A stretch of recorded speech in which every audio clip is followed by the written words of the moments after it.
Ready? Okay. So I'll be presenting on the vision and the voice proper, and also the text by Owen that we read. For my title, I've put a painting by one of Crowley's students and also fellow founding members of his AA, Captain J.F.C. Fuller. It's a depiction of the second order of the AA, which I'll go in just a moment. And the script, as we've already seen, is the Enochian alphabet. So, focus today will be a brief historical setting of the events leading up to the vision and the voice.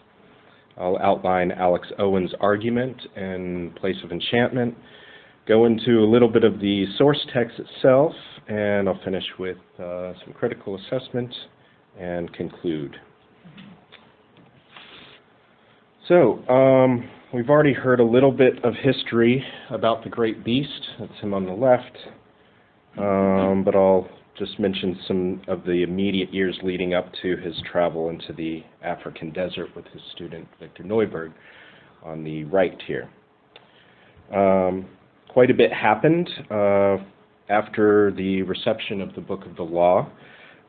He apparently hid it from himself for a number of years until 1909 when he found it rummaging around in an attic. Crowley and his first wife, Rose Kelly, were on the verge of divorce, and with the death of their firstborn child, Rose spiraled into a depressive alcoholism, and Crowley reacted by retreating into his magical studies. 1907, he wrote some other texts that he claimed himself to be the passive scribe, as his pen was guided by something other than his own, which we kind of mentioned in the last one, the so-called holy books of Thelema. He also founded his magical system known as the AA, and subsequently published the periodical The Equinox as its mouthpiece.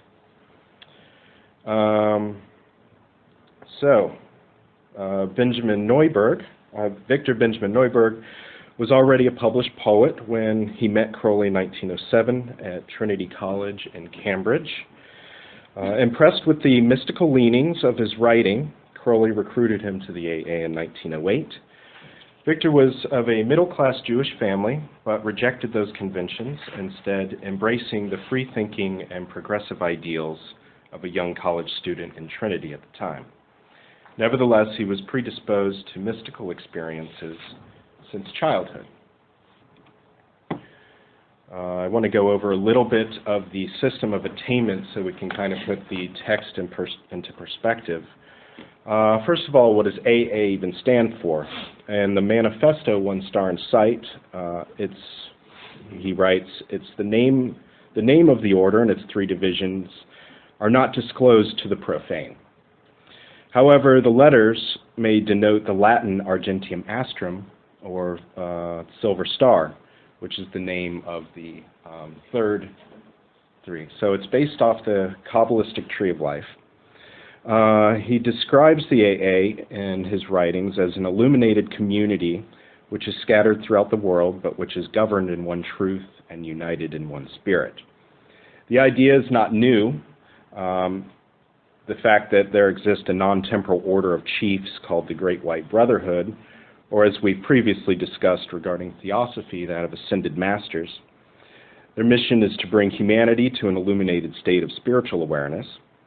The messengers have manifested the so-called Gnosis to humankind through prophets such as Lao Tse, Siddhartha, Krishna, Moses, etc. Crowley himself felt he had made contact with these chiefs and derived a curriculum based upon individual attainment for anyone who aspired. So the system's based off the Tree of Life. It's divided into three orders consisting of several grades each. You can see first order here, second order, third order. The outer order, Crowley relegated to the original Golden Dawn curriculum. This is separated by the veil of Parocheth, of which the candidate must pass through into the second order of the Rose and Cross. But upon achieving the mystical experience described as the knowledge and conversation of the holy guardian angel, the candidate moves upward until they pass through the ordeal of the abyss into the third order, which is what the vision in the voice is about. So the abyss is described in Confessions as being empty of being. It is filled with all possible forms, each equally inane, each therefore evil, and the only true sense of the word, that is meaningless but malignant insofar as it craves to become real. These forms swirl senselessly into haphazard heaps like dust devils, and each such chance aggregation asserts itself to be an individual and shrieks, "I am I," though aware all the time that its elements have no true bond, so that the slightest disturbance dissipates the delusion. So in other words, the abyss is a collection of the impressions of the faculty of reason, all the constructs created in us by the ego and the personality, depicted in the form of a demon called Corazon. Upon passing successfully through the abyss, one is said to have annihilated the self and reconstructing it into a state of equilibrium with the course of nature. Success in doing so places the adept in the sphere of Binah, up on the top left here, the supernal mother, and becomes a master of the temple. Those who refuse to relinquish themselves at the passing of the abyss are thrown backward into the tree of life and become a brother of the left-hand path, according to Crowley, condemned to self-aggrandizement. So let's move on to Alex Owen real quick. We've already discussed her in some length, so I won't introduce her again, but I'll quickly recap the argument and place of enchantment. The idea is to show that there's a specific reaction to modernity within the milieu of British occultism. Owen describes this phenomenon as the embrace of the irrational, which served to engender the resistance to certain modes of rationality on one hand, while attempting to accommodate other aspects of it with regard to occultist subjectivity and self-exploration on the other. She claims that these subjectivities are localized within a disenchanted framework and were expressed primarily in the bourgeois pursuit of self-realization to a spiritual end. She writes in her conclusions that the unexamined problem that lay at the heart of fin de siècle occultism is that it rewrote the rules of engagement with the self. Occultism opened up the unconscious to rational self-exploration and an attempt to know the unknowable in a way that exemplified the logic of Enlightenment reasoning. On to the main chapter for today. What does she say about the events of 1909 in Africa? She calls it a result of a serious, if misguided, attempt to access and explore a centuries-old magical system, and it represents an intense personal investment in the pursuit of magical knowledge. For Owen, the events represent an occult exploration situated within fin de siècle decadence. Her post-structuralist critique on the events takes them to be a transgressive endeavor that highlight characteristics of middle-class Victorian masculinity at the attempt of self-exploration. So inspired to perform an intense magical working, Crowley decided he would scry the 30 aethyrs of the Enochian magical system, systematized by 16th century figure John Dee and Edward Kelly. He most likely acquired the techniques, as we've said, through his training in the Golden Dawn in the closing years of the 19th century. Regardless of all the tools and supplies needed for such a working, Crowley simply would recite the prayer of the aether he wanted to explore, gazing into a stone of topaz strapped to a Calvary cross, which we saw in the picture earlier. Crowley would act as the seer or visionary, and Neuberg would document the visions as they were recounted. The result has been what's known as the vision in the voice. This is just the prayer that he would recite. I'm not going to try to translate it for you, but that's basically what he would recite as he's gazing into the stone. This is Enochian in English letters, translated in English letters. So something along the lines of Mastiras Pif Tix Kasidia. So again. As Owen notes, Crowley became increasingly aware that the visions were making changes in himself.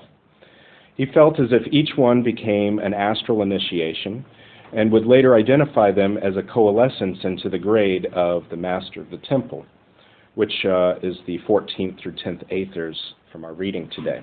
They are given a short description in the beginning of the book, which I've put here.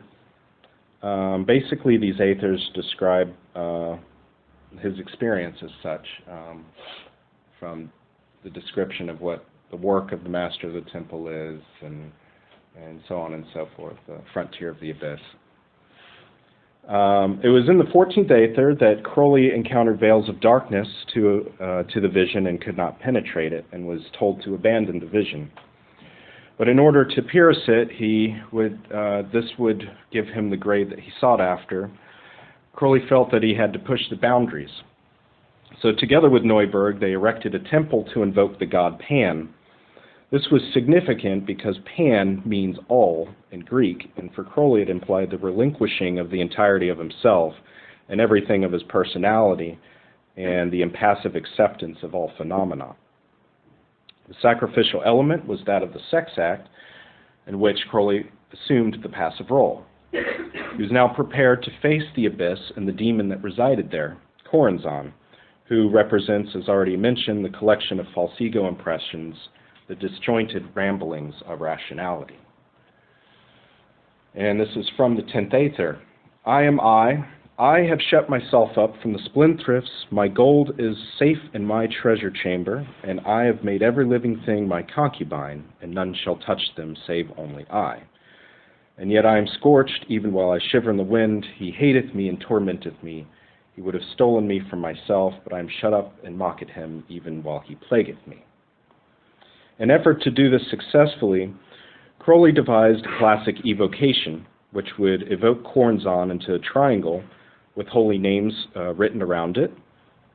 Neuberg would stand in the protected circle and record the experience, while Crowley daringly stood in the triangle.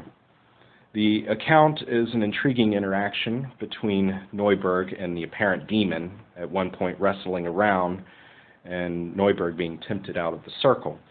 But in the end, the working was complete, and the remaining 9 calls were recorded were ecstatic visions of a revelatory nature. For Owen, the fact that these experiences took place in the desert environment, in the desolate environment of the desert, is hardly a mistake. It's reflective of Crowley's infatuation with Arabic culture, as well as his admiration for Victorian adventurer Richard Burton. Owen claims that Burton represented the kind of man that Crowley aspired to be: courageous, intrepid, but also a learned scholar-poet, and a man who jibed at conventional restraint. Crowley described the desert in a lyrical paean as a place which can strip the ego of nakedness, of which it is, quote, found alone, unmasked, conscious of itself and no other thing. Owen recounts the events of the annihilation of the self in Pan as one of Crowley's desire to strip away the layers of personality, aiming at the ultimate unveiling of the true self. She writes, the most terrible lesson that Crowley had to learn, however, and learned it in the desert, was that it is precisely this I, that which apparently secures our place in the world's order of things, that must undergo dissolution in the ordeal of the abyss. What this seems to have meant for Crowley, in my opinion, is in mundane terms, is that he felt more able to embrace dualities and opposites and reconcile seemingly contradictions in his own perception. But it was more than this. Crowley had a new identity altogether, according to Israel Regardie. Regardie makes an important distinction in Crowley's life leading up to the events of 1909.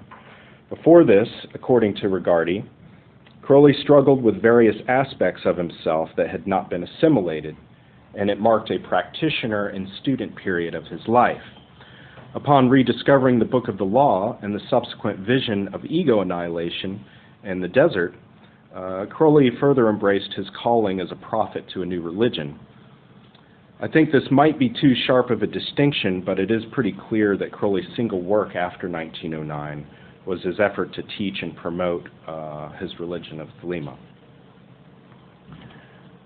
Owen concludes in her chapter, Crowley's magical work represented a self-conscious engagement with the self and all its complexity, recognized and unrecognizable, known and unknown, and that it might represent the expression of a fully realized, historically contingent subjectivity. His magical work was intrinsically bound up with the enactment of fears, hostilities, and desires that circulated around the expression of a rogue bourgeois masculinity. Her last sentence, though in my opinion a bit mistaken, reads, "As a magician, he decorated the left-hand path with forbidden names of dark power to produce an influential demonic magic that is still with us today." I think Owen's analysis is an interesting angle of the perspective of the events of 1909. I agree with her overall argument that Crowley's visionary experiences led to a dangerously powerful moment of self-realization that must have changed his idea about himself for the rest of his life.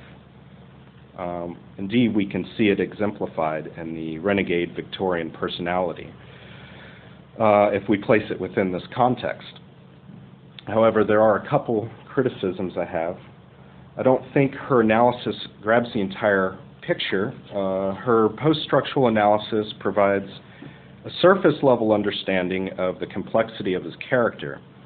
I find this is often the case for Crowley scholars who attempt to psychoanalyze him within the framework of gender, class, or psychological analysis.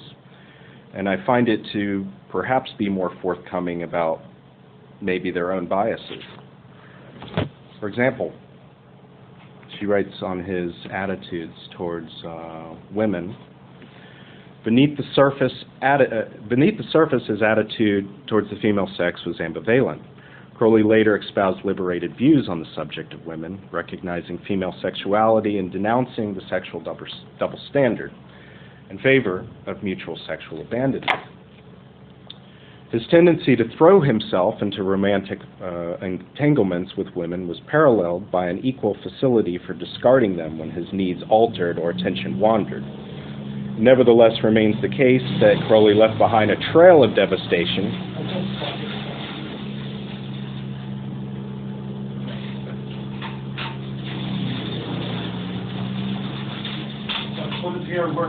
Yeah. I can speak louder. Yeah.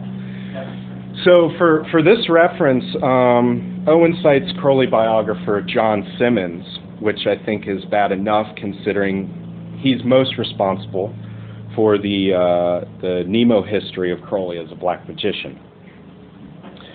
In all his literary, magical, and mountaineering achievements, it's no mystery that Crowley had trouble maintaining a stable relationship, among other misgivings. But from the above description, it seems that Crowley holds primary responsibility for the women he engaged with, though there's no consideration that these people may have been prone to destructive behavior or depression to begin with, nevertheless engaging in occult practices of self-annihilation. I don't know of anywhere that occultism, or esotericism for that matter, is a safe endeavor of a practice. But I think this aspect is overlooked sometimes, though I think we can learn a lot from studying Crowley's life, not one always of following, but as a cautionary measure with regard to occult practice. But the most critical point I have about Owen is the failure to recognize the doctrinal revelatory importance of the experiences that Crowley held for himself in the desert. There are specific instances in The Vision and the Voice that gave Crowley not only initiatory insight for himself, but for the development of his doctrine, beginning in 1904 with the reception of the Book of the Law. The Vision and the Voice served as a continuation of this formulation with further erudition. In Confessions, and we've kind of alluded to some of this already, In Confessions, he writes, I began to understand these visions were, so to speak, cosmopolitan. They brought all systems of magical doctrine into harmonious relation. The symbolism of Asiatic cults, the ideas of Kabbalist, Jewish, and Greek, the arcana of the Gnostics, the pagan pantheon, from Mithras to Mars, the mysteries of ancient Egypt, the initiations of Eleusis, Scandinavian saga, so on and so forth. The whole of the past aeon appeared in perspective, and each element thereof surrendered to the sovereignty of Horus, the crowned and conquering child, the Lord of the aeon announced in the Book of the Law.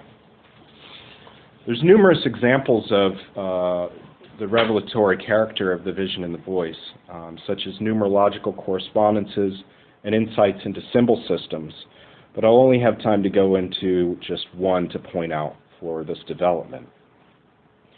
Upon the so-called passing of the abyss and the sixth aether, he has a vision that took on more significance even after 1909.